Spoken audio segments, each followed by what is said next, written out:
Quelle est la situation aujourd'hui autour de Bamako? En fait, le JNIM, donc les djihadistes du JNIM, arrivent à mettre des blocus qui, au début, il y a quelques mois, visaient que les hydrocarbures.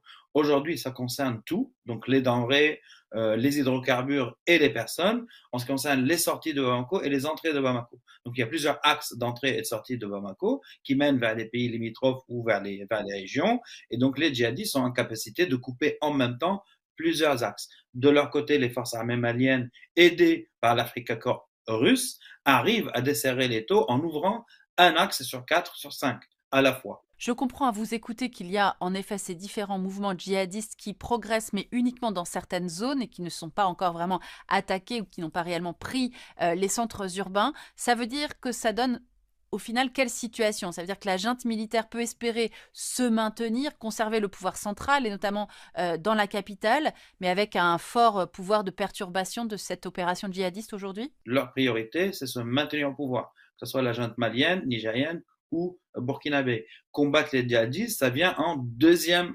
priorité, disons. Et on l'a vu se déployer sur le terrain depuis l'engagement des Russes au Mali et même dans les pays limitrophes.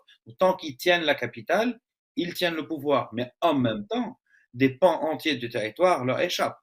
Plus de 60%, 70% du territoire leur échappe aujourd'hui au Mali, parce qu'on a parlé certes des djihadistes, mais on n'a pas parlé des groupes rebelles au nord qui sont passés à l'assaut le 25 avril et qui ont pris le contrôle, là pour le coup, de deux localités, Tessalit à la frontière algérienne et la fameuse, la notoire ville de Kidal, d'où les Russes ont été chassés. Donc il y a les mouvements djihadistes, certes, qui agissent dans le centre, dans le sud, dans le nord, mais là, à l'heure où on parle, ceux qui ont réussi à prendre une ville, ce sont les groupes rebelles, mais avec l'aide des djihadistes. Là, tout le monde est local. Ça veut dire, les djihadistes sont des locaux, les rebelles sont des locaux, et ils ont conclu, disons, une alliance sur le terrain qui a permis, comme on l'a dit, la prise de Kidal. Parce que, ce qu'on n'a pas dit, la ville de Kidal a été prise et les Russes se sont retirés, et ça va revenir à votre question, justement pour pouvoir protéger le pouvoir à Bamako.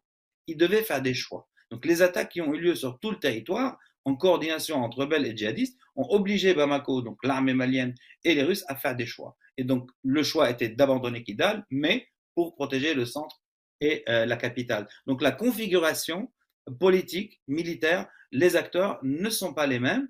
Et par ailleurs, on n'a pas la même poussée aussi qu'on a vu en 2013, parce que là, à l'heure où on parle, les Russes sont toujours présents dans deux localités très importantes, Aguelok et Tombouctou. En 2012-2013, ces deux localités étaient perdues par Bamako. Mais Bamako, à la différence des années passées, ne peut pas rentrer aujourd'hui dans des négociations directes avec les djihadistes parce que son seul faire-valoir politique de son maintien au pouvoir, c'est justement la guerre qu'elle fait contre ces djihadistes, même si dans les faits, ce qu'ils font, les choix qu'ils font, c'est justement pour se maintenir au pouvoir. L'exemple le plus clair est le fait d'avoir envoyé toute la force militaire de l'armée malienne, plus les forces russes, en 2023, dans le nord, donc contre les rebelles, pas contre les djihadistes, ce qui a permis, par ricochet, aux djihadistes de prospérer dans le centre et autour de Bamako pour le résultat qu'on a aujourd'hui.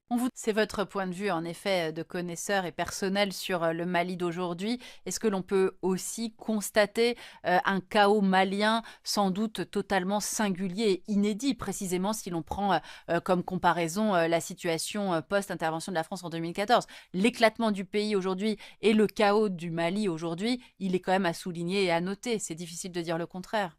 Absolument, mais ceux qui en portent la responsabilité sont les militaires au pouvoir.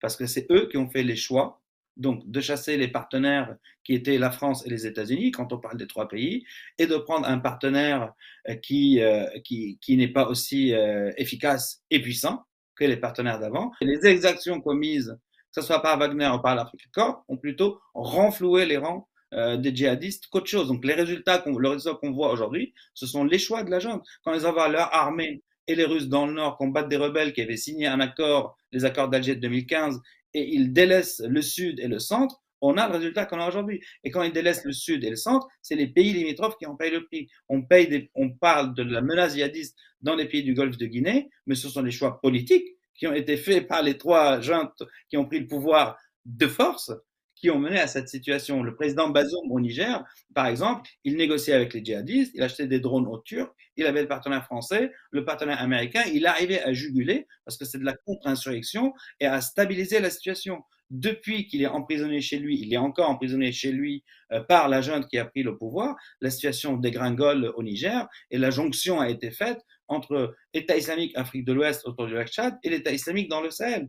Et l'aéroport de Niamey a été attaqué. Donc leur choix politique et militaire mène à la situation qu'on a aujourd'hui. Merci infiniment, Wassim Nasr, journaliste à France 24.